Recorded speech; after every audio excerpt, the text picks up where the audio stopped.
Seguro que alguna vez ha pasado. Estar leyendo un texto académico o un poco complejo y de repente, ¡zas!, aparece una palabra que nos frena en seco. La primera reacción es coger el móvil o el diccionario.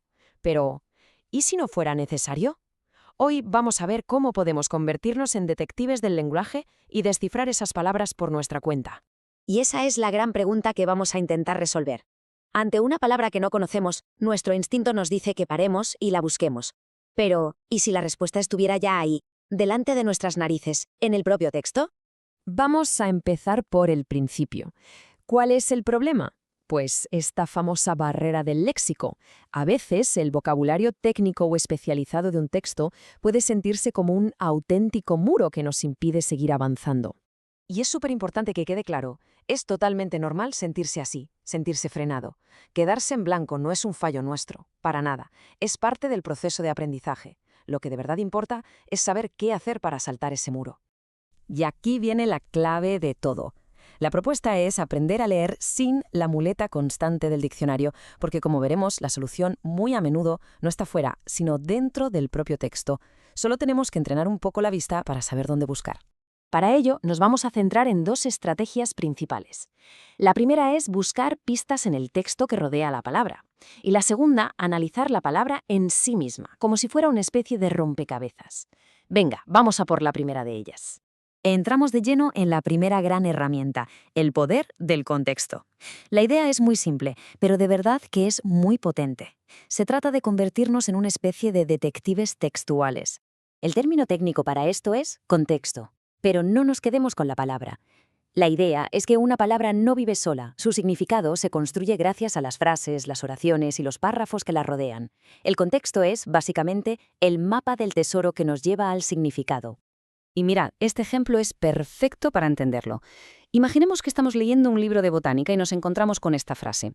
A lo mejor no tenemos ni la más remota idea de lo que son las fresias o las anémones. Da igual, el contexto nos lo deja clarísimo. Son tipos de plantas con bulbos. Y ya está, significado deducido. Y lo mejor, sin abrir el diccionario. Bien, ya hemos visto el poder del contexto. Ahora vamos con la segunda herramienta de nuestro kit de detective. Aprender a descifrar la palabra desde dentro, deconstruyéndola para entenderla. Nos encontramos con esto, Micropachycephalosaurus. A primera vista es una de esas palabras que te hacen pensar, mira, me la salto y ya está, ¿verdad? Parece impronunciable e imposible de entender. Pero vamos a analizarla un poco. Y aquí es donde ocurre la magia. Si la rompemos en sus raíces griegas, todo cobra sentido de repente. Micro, ya sabemos que es pequeño. Pachi, grueso. Céfalo, cabeza. Y saurus, reptil o lagarto. Si juntamos las piezas del puzzle, ¡listo! Es simplemente un reptil pequeño de cabeza gruesa. Esa palabra que tanto asustaba ahora es solo una descripción. Pero ojo, porque no solo las raíces de la palabra son importantes. Unas pocas letras al principio o al final de una palabra, lo que conocemos como prefijos y sufijos, pueden cambiar por completo su significado. Fijaos en este ejemplo que es genial. Un meteoro es ese destello de luz, la estrella fugaz que vemos en el cielo.